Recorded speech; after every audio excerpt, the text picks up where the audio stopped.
আসসালামু আলাইকুম। গল্পের আলাপন চ্যানেলে আপনাদের স্বাগতম। পড়ছি কাঠগোলাপের আসক্তি, পর্ব ২২, লিখনিতে ইশরাত তন্নি। ইতিমধ্যে কেটে গেছে ৫ দিন। মিহিরিমা আর হৃদিত আজ চৌধুরী বাড়িতে এসেছে। এ বাড়িতে পা রাখতেই মিহিরিমা নতুন চমক পেয়েছে। চৌধুরী বাড়ির মেয়ে অর্থাৎ হৃদিতের একমাত্র ফুপুমণির আয়রা চৌধুরী আমেরিকা থেকে পুরো পরিবার নিয়ে স্বয়ং উপস্থিত হয়েছেন চৌধুরী বাড়িতে। ওনারা গতকাল রাতেই এসেছে, অথচ মিহিরিমা এসবের কিছুই জানে না। আয়রা চৌধুরীর সাথে পরিচিত হয় মিহিরিমার বেশ ভালো লেগেছে। খুবই হাস্যোজ্জ্বল, মিশুক প্রকৃতির মানুষ তিনি। তবে ওনার ২ মেয়ে অলিভিয়া এমিলিয়াকে মিহিরিমার একটু ভালো লাগেনি। মানুষ হিসেবে অতিরিক্ত অহংকারী আর পোশাকের অবস্থা নাজেহাল। হৃদিত এসবে নির্বিকার রয়েছে। চোখ তুলে একবারও তাকায় উনি ওনাদের দিকে। আর কথা বলা তো দূরের বিষয়। সময় রাত ১০টা। সবাই খাবার টেবিলে উপস্থিত হয়েছে। হৃদিতের একপাশে মিহিরিমা বসেছে, অপর পাশের চেয়ারটা খালি পড়ে আছে ত্রিধার জন্য। বেচারি লজ্জায় আজ সারাদিন হৃদিতের মুখোমুখি হয়নি। সেই যে মেয়ে সবার আগে খাবার টেবিলে উপস্থিত থাকে, আজ তার খবর নেই। আয়েশা চৌধুরী আর আতিয়া চৌধুরী দ্রুত হাতে খাবার পরিবেশনে ব্যস্ত হয়ে পড়েছেন। শ্রেয়া চৌধুরীও ওনাদের কাজে টুকটাক সাহায্য করছেন। আমার মেয়েটার হঠাৎ কী যে হলো, আজ সকাল থেকে কেমন ঘরকোনো হয়ে গেছে। সারাদিন একটা বারের জন্য ঘর থেকে বের হয়নি। ও মেহুমা, একটু কষ্ট করে ত্রিধুকে ডেকে এনে দিবে গো। আয়শা চৌধুরীর কথায় মিহরিমা মুচকি হেসে বলে, এভাবে বলছেন কেন মেজমা? আমি এক্ষুনি যাচ্ছি। মিহিরিমা ত্রিধাকে ডাকতে চলে যায়। হাঁটার দপদপ শব্দ কর্ণগোচর হতেই সবাই সিঁড়ির দিকে তাকায়।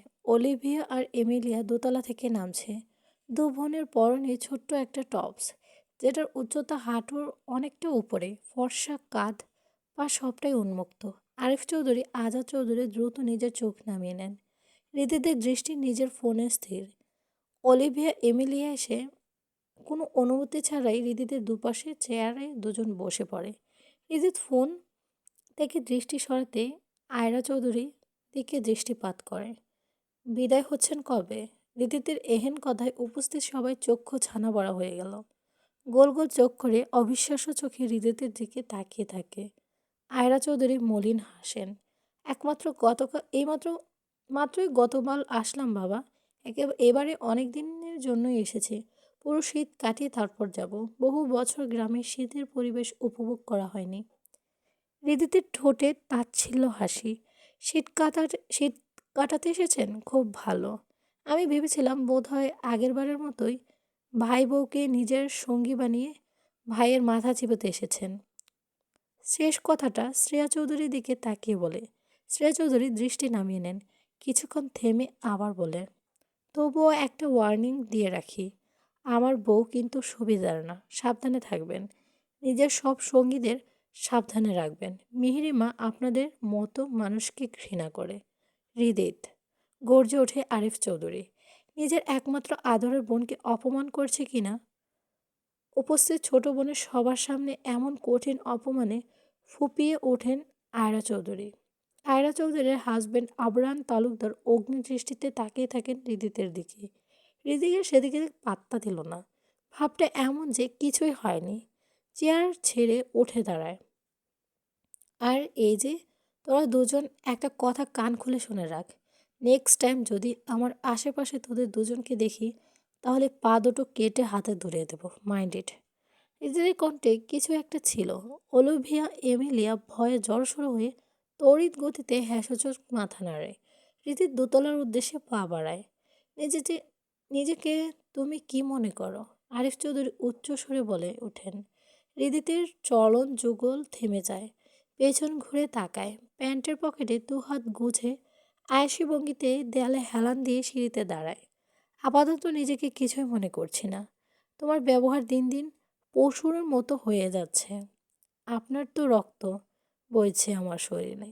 হৃদিতের কাপ ছাড়া জবাবে আরিফ চৌধুরীর রাগ তীর তীর করে বেড়েও যায়। উনি আবারও গর্জে ওঠেন, আমার চোখের সামনে থেকে দূর হয়ে যাও তুমি। তোমাকে এমন শিক্ষা দিয়ে বড় করিনি আমি। এ কেমন ব্যবহার তোমার? আমাদের সাথে যেটা করো সেটা মেনে নিয়েছি, কিন্তু তোমার একমাত্র ফুপিমনির সাথে কিভাবে এই জঘন্য ব্যবহার করো। আপনার মতোই হয়েছি আমি। আর আপনার চোখের সামনে যে থাকতে চাই। হু, আমার পেছনে পড়ে আপনি নিজে এখানে এসেছেন। ভুলে যাচ্ছেন কেন? ভুলে কেন যাচ্ছেন? যে যেমন ব্যবহারের যোগ্য তার সাথে আমি তেমন ব্যবহারই করব। সবসময়ের ন্যায় গম্ভীর কণ্ঠস্বর হৃদিতের। ছেলের একরোখামিতে আরিফ চৌধুরী রীতিমতো রাগে কাঁপছেন। আজা চৌধুরী এগিয়ে আসেন। ভাইজান শান্ত হন। শ্রেয়া চৌধুরী এগিয়ে এসে এক গ্লাস পানি দেন। রাগান্বিত আরিফের চৌধুরীর সাথে কথা বলার মতো সাহস ওনার নেই। আরিফ চৌধুরী এক ঢোকে সবটা শেষ করেন। আপনাদের নাটক শেষ, আমি যেতে পারি? ছোট মা, আমার আর মেহরিমার খাবার রুমে পাঠিয়ে দেবেন। আমার কথা শেষ হয়নি এখনো। নিদিত কপাল গুটি বাজ ফেলে তাকিয়ে থাকে। আরিফ চৌধুরী বলেন, তোমার লজ্জা করে না? ওই বাড়ির মেয়েকে তুমি কিভাবে বিয়ে করলে? তুমি তো সবটা জানতে হৃদিত। কেন এই ধ্বংস খেলাতে নামলে? আমাকে আর কত শাস্তি দেবে? শেষের কথা ওনার কণ্ঠে অসহায়ত্ব ফুটে ওঠে। যেভাবে আপনার ভাই বিয়ে করেছিল সেভাবে করেছি। আপনার ভুলের শাস্তি আমি কেন পেতে যাব? ভালোবাসি আমি মেহিরামাকে। আর আপনার শাস্তি হোক। শাস্তি, হ্যাঁ, সেটা স্বয়ং আল্লাহ তাআলার উপর ছাড়া কেউ দিতে পারবে না। অতীত পুনরাবৃত্তি করতে চাইছো? উহু। মেহেরিমার গায়ে একটা আঁচড় দেওয়ার আগে তাকে আমার মুখোমুখি হতে হবে। সবাইকে নিজের আর নিজের ভাইয়ের মতো কেন ভাবেন বলুন তো? সবাই কি আপনাদের মতো বিশ্বাসঘাতক কাপুরুষ নাকি? এক দফায় দমে যান আরিফ চৌধুরী। সব রাগ এবার গিয়ে পড়ে শ্রেয়া চৌধুরীর উপর। শ্রেয়া চৌধুরীর দিকে অগ্নিদৃষ্টিতে কয়েক সেকেন্ড তাকিয়ে থেকে বাড়ির বাইরে চলে যান। শ্রেয়া চৌধুরী শব্দ করে কেঁদে ওঠেন। বাড়ির সকলে হতভম্ব হয়ে গেছেন। কি থেকে কি হয়ে গেল কেউ কিছু বুঝতে পারছে না। হৃদয় দীর্ঘশ্বাস ফেলে পেছনে ঘুরতেই মেহেরিমার বেজা চক্ষু যুগল রক্তিম মুখমণ্ডল চক্ষুগোচর হয়। আর এক সেকেন্ডও না দাঁড়িয়ে মেহেরিমা ওখান থেকে এক দৌড়ে ছাদে চলে যায়। এতক্ষণ ধরে কথোপকথনে সবটাই শুনেছে অবনী শেখ।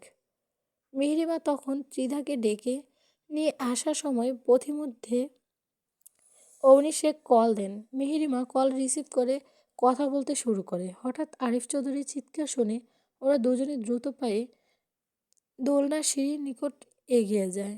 তাড়াহুড়োতে কলটা কাটতেই ভুলে যায়। অনিশিকের অধরে বাঁকা হাসি দৃঢ় কণ্ঠে আওড়ায়। সময় সব কিছু দ্বিগুণ রূপে ফিরিয়ে দেয়। প্রকৃতির বিচার বড়ই কঠিন। মেহেরিমা পেছন পেছন হৃদির দৌড়ে ছাদে আসে। চৌধুরী বাড়ির ছাদটা অপূর্ব সৌন্দর্যে মোড়ানো। ছাদের অর্ধেক জায়গা জুড়েই ছাদ বাগান করা। সেখানে আছে নাম না জানা শত শত দেশি বিদেশি ফুলের জাত। চাঁদের আলোয় চারিপাশ ঝলমল করছে। ছাদে পা রাখতেই একটা ঠান্ডা দমকা হাওয়া বয়ে যায়।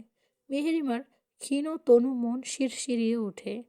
নাসারন্দে ভেসে আসে শিউলি ফুল বেলি ফুলের সুবাস। মেহেরিমা একটা বড় শ্বাস নিয়ে স্থল পায়ে সামনে এগিয়ে যায়। এমন ছাদের রেলিং ঘেঁষে দাঁড়ায়। চোখ চলে দূরে, বহু দূরে। গ্রামের ছোট ছোট ঘরবাড়ি, গাছপালা সব মিলিয়ে দেখতে বেশ ভালো লাগছে মেহেরিমার। চাঁদের আলোয় সব কিছুই বড়ই মোহনীয়, মনোরম লাগছে মেহেরিমার।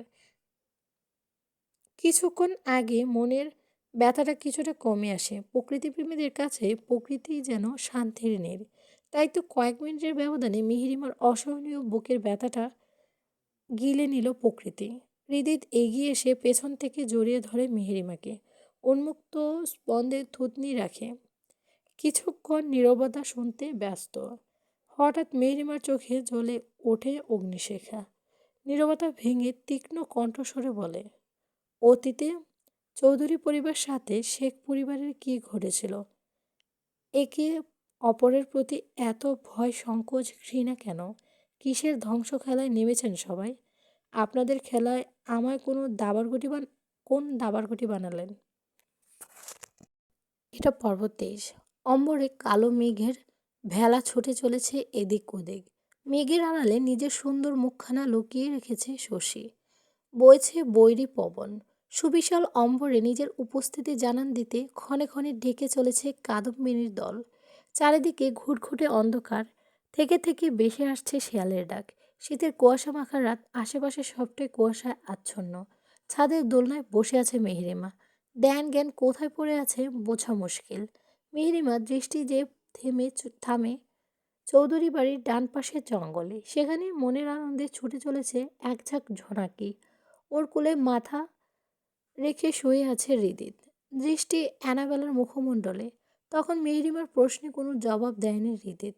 মেহেরিমা হাত ধরে নিয়ে এসে দোলনায় বসিয়ে কোলে মাথা রেখে শুয়ে পড়েছে। আর কোনো শব্দ করেনি। মেহেরিমাও আগের বাড়িতে কথা বলেনি। এভাবে নীরবতায় কেটে যায় বেশ কিছুক্ষণ। আমায় বিশ্বাস করিস? মেহেরিমার ধ্যান ভাঙে। হৃদিতের মুখের দিকে দৃষ্টিপাত করে। সময় নিয়ে জবাব দেয়, নিজের থেকেও বেশি। তাহলে আমার উপর ভরসা রাখ, খুব শীঘ্রই সবটা ঠিক হয়ে যাবে। আমাদের সুন্দর একটা সংসার হবে। আচ্ছা, রাখলাম ভরসা। তুই সবচেয়ে বেশি কাদের ঘৃণা করিস? বিশ্বাসঘাতক পাপীদের। যদি আমিও তাদের মধ্যে একজন হয়ে থাকি? মেহরিমা চুপ হয়ে যায়। আবারও নিঃশব্দতা ছেয়ে যায় চারিপাশ। আকাশ তীরে আলোর ঘনঘানি রেখা ফুটে ওঠে। মেহেরিমা আঁখি যুগল বন্ধ করে নেয়। সেভাবে মৃদু কণ্ঠে উত্তর দেয়, আমার কাছে সব পাপীরাই সমান। যদি কখনো আপনাকে কোনো পাপী মনে হয়, ডিরেক্ট বুকে ছুরি চালিয়ে দেব ডিরেক্ট বুকে ছুরি চালিয়ে দিবে। কখনো বিচ্ছেদ চাইবে না। বিচ্ছেদের যন্ত্রণা আমি সইতে পারবো না। তোর হাতে মরণ সদা প্রস্তুত আমি। তবুও একান্ত তোর হয়েই মরতে চাই। পাপীদেরকে একবারে মেরে ফেলাতে কোনো শাস্তি নেই। প্রতি সেকেন্ড, প্রতি মিনিট, রোজ নিয়ম করে মারাতে আলাদা প্রশান্তি আছে। হৃদিত হৃদয়ে কিছু সময়ের জন্য থমকায়। অবিশ্বাস্য চাহনি দিয়ে মেহেরিমার দিকে তাকিয়ে থাকে। এই মেহেরিমা তো হৃদিতের মেহেরিমা না, সম্পূর্ণ নতুন ভিন্ন মেহেরিমা। মেহেরিমা মুচকি হাসে। আপনি তো আর বিশ্বাসঘাতক পাপী নন। আপনি আমার ভালোবাসার পবিত্র একজন মানুষ। আপনার ভালোবাসায় আমি মুগ্ধ হই প্রতিক্ষণ। আপনার ভালোবাসা আমার হৃদয়ে ছড়ায় ফুলের সুবাস। আল্লাহর দেওয়া সেরা উপহার আপনি। আমার দ্বারা কখনো কোনো ভুল হয়ে থাকলে একবার সুযোগ দিন। যেভাবে হোক নিজেকে নিজের করে রেখে দিস। জীবনটা তো একটাই, পুনর্জন্ম তো আর হবে না। তোকে আবার নিজের করে পাওয়ার জন্য, তোকে দু চোখ ভরে দেখার জন্য। মেহরিমা স্থির দৃষ্টিতে তাকিয়ে থাকে। এদিক নিজেকে সামলায়। মেহরিমার ডান হাত দুটো মুঠোয় নিয়ে টপাটপ চুমু বসিয়ে দেয়। মেহরিমাকে হারানোর ভয় চারিদিক থেকে জেঁকে ধরে। ভেতরে ভেতরে দিশেহারা হয়ে পড়ে। আপনার সেজ বাবা আয়মান চৌধুরী কিভাবে মারা গেছিল? খুন করা হয়েছিল ওনাকে। হৃদিতের কথায় মেহেরিমা ঠোঁট দুটো নিজে থেকেই দুদিকে সরে যায়। নিজের হতভম্ব ভাব কাটাতে কয়েক মিনিট সময় লাগে মেহেরিমার। কে করেছে খুন? আপনাদের মতো শক্তিশালী মানুষদের তাকে শাস্তি না দিয়ে যোগ যোগ ধরে ঘটনা লুকিয়ে রেখেছেন কেন? সময় হলে জানতে পারবি। তাড়াহুড়ো করে জানাতে স্বস্তি পাবি না। নাস সময় দিয়ে সবটা জানতে হবে, স্বস্তি পাবি। মনের আগুন নিভাতে পারবি। তুই যেটা জানতে চাচ্ছিস সেটা তো ঘটনার মধ্যস্থানে। আর খুন, সেটা হয় খুব কাছের একজনের কাছে। আয়মান চৌধুরী ওনার প্রাপ্য শাস্তি পেয়েছেন। মেহেরিমার চোখ দুটো অক্ষিকোটর থেকে বেরিয়ে আসার উপক্রম। ওদের কথার মাঝেই অম্বর চিরে ধরণীর বুকে ঝমঝমিয়ে বৃষ্টি নামে। ততক্ষণে দুজনে উঠে দাঁড়িয়েছে। সেকেন্ড ব্যবধানে দুজনে কাক ভেজা হয়ে যায়। মেহরিমার গায়ে থাকা শুভ্র রঙা কামিজ বাঁকানো তনুর সাথে লেপ্টে গেছে। মুখে বৃষ্টির ক্ষুদ্র ক্ষুদ্র কণা লেগে আছে। বিদ্যুৎ ঝলকানি আলো চারিপাশ আলোকিত হয়ে উঠেছে। সে আলোয় মেহেরিমাকে দেখতে বড্ড আবেদনময়ী লাগছে। মুখে লেগে থাকা বৃষ্টি বিন্দু বিন্দু কণাগুলো ঝলমল করছে। মায়ের দেওয়া ছোট্ট নাকফুলটা মুক্তোর দানার মতো চকচক করে উঠেছে। সৌন্দর্য আরও কয়েকগুণ বেড়েছে। বৃষ্টির কণাগুলোর উপর হৃদিতের খুব হিংসা হয়। কেমন নির্লজ্জর মতো অ্যানাবেলাকে ছুঁড়ে দিচ্ছে প্রতিক্ষণ। ক্ষমতার থাকলে এখনই এই বৃষ্টি কণাগুলোকে কেটে টুকরো টুকরো করে দিত। হৃদিত কয়েক দম কদম এগিয়ে এসে মেহেরিমার ঘা ঘেঁষে সামনাসামনি দাঁড়ায়। মেহেরিমা কিছু বলতে নিলেই ওর কামিজে গলিয়ে আলতো করে হাতের নরম কোমরে খামচে ধরে, নিজের সাথে মিশিয়ে নেয় হৃদিত। মেহেরিমা চোখ জোড়া বন্ধ করে ফেলে, নিজের ভার ছেড়ে দেয় হৃদিতের উপর। হৃদিত মেহেরিমার ঠোঁটে থাম দিয়ে আলতো করে স্লাইড করতে করতে কানের কাছে মুখ নিয়ে ফিসফিসিয়ে বলে, আমার স্নিগ্ধ পবিত্র কাঠগোলাপ, মায়াবতী শুভ্ররঙা বেলি ফুলের মায়ায় ছেয়েছে ছেয়েছি সেদিন। স্নিগ্ধ পবিত্র কাঠগোলাপের আসক্তি আমার নিজস্ব করেছে, আমাকে নিঃস্ব করেছে সেদিন। মেহেরিমা কিছু বলার সুযোগ না দিয়ে কোলে তুলে নেয়। মেহেরিমা লজ্জায় হৃদিতে সুদুঃখ বক্ষস্থলে মুখ লোকায়। সিঁড়ির দরজার নিকট থেকে একটা মানব ছায়া দ্রুত কদমে সরে যায়। মুখে তার কুৎসিত হাসি। খেলার ছক উল্টে দেওয়ার হাতিয়ার পেয়ে গেছে কিনা, এবার জয় তারই হবে। সকাল সকাল চৌধুরী বাড়িতে উপস্থিত হয়েছে আয়াস। মূলত আয়রা চৌধুরীর সাথে দেখা করতে এসেছে। থাকবে 2 দিনের মতো। বাড়ির সামনে পুকুর পাড়ে বানানো বেঞ্চগুলোতে বসে ছোটরা আড্ডা দিচ্ছে। হাসি ঠাট্টায় মেতে উঠেছে আড্ডার আসর। হঠাৎ সেখানে আরিফ চৌধুরী উপস্থিত। আয়াস শহরে হসপিটালে যেতে হবে। আমার বেস্ট ফ্রেন্ড লিয়াকত হাওলাদার একমাত্র মেয়ের উপর এসিড অ্যাটাক হয়েছিল, জানেন তুমি? ঐশী মায়ের অবস্থায় শোচনীয়। আজ দুপুর 2টোয় ওদের ফ্লাইট লন্ডন নিয়ে যাবে ট্রিটমেন্টের জন্য। এখন যাবে তুমি? হ্যাঁ। আচ্ছা বসো, আমি রেডি হয়ে আসছি। থানায় যেতে হবে একটু, শপিং কমপ্লেক্সের অ্যাসিড অ্যাটাকটা নিয়ে এআইসের এসআই এর সাথে কিছু আলোচনা করতে হবে। এত বড় একটা ক্রাইম ক্রাইমের কোনো ক্লু পাওয়া যাবে না? এটা কোনো কথা হলো? আশ বাড়ির ভেতরে চলে যায়। আরিফ চৌধুরীর দৃষ্টি যেয়ে পড়ে মেহেরিমার ওপর। কোনো এক অদৃশ্য বেদনায় বুকটা চিনচিন করে ওঠে। মেহেরিমা সবটা নীরব হয়ে শোনে। আয়াস আরিফ চৌধুরীর কথোপকথন শুনে সে শপিং কমপ্লেক্সে দেখা হওয়া মেয়েটার কথা মনে পড়ে যায়। ওই মেয়েটাও তো বলেছিল ওনার বাবার বেস্ট ফ্রেন্ডের মেয়ে। তবে কি ওই মেয়েটাই ঐশী? মেহেরিমা 2 দিন আগে হৃদিতের থেকে জেনেছে এই ওই শপিং কমপ্লেক্সটা হৃদিতদের। মিহুমা, সেদিন শপিং কমপ্লেক্সে তোমাদের সাথে কারো কোনো ঝামেলা হয়েছিল কি? মেহেরিমা সময় নিয়ে আস্তে ধীরে সেদিনের সাথে হয়ে যাওয়া ঘটনার সবটা খুলে বলে। মূলত ও যতটুকু জানে ততটুকু বলে। সন্দেহর মতো কিছুই খুঁজে পায় না। সবটা শুনে আরিফ চৌধুরী মুখটা ফ্যাকাশে হয়ে যায়। সেটা মেহেরিমার চোখ এড়ায় না। আয়েশ ততক্ষণে হাজির হয়েছে। অতঃপর বাবা ছেলে মিলে নিজেদের গন্তব্যের উদ্দেশ্যে বেরিয়ে পড়ে। ওদের সামনে পেছনে গার্ড সহ পুলিশ আরও 2টা গাড়ি বের হয় চৌধুরী বাড়ি থেকে। আড্ডাটাও ভেঙে যায়। যার যার মতো নিজের ঘরে থেকে হাঁটা ধরে। নিজের রুমের জানালার পাশে দাঁড়িয়ে সবটা লক্ষ্য করে হৃদিত। চোখ ভয়ে বাঁকা হাসি। পকেট থেকে ফোন বের করে কল লাগায়। আনসেফ 1 নম্বর। অ্যানাবেলা চোখে ভালো হওয়ার জন্য, অ্যানাবেলাকে সারা জীবন নিজের করে রাখার জন্য করতে প্রস্তুত হৃদিত। কিন্তু আমরা চাইলেই কি আর সব হয়? কে জানে হৃদিতের পরিকল্পনা কতটুকু সফল হবে।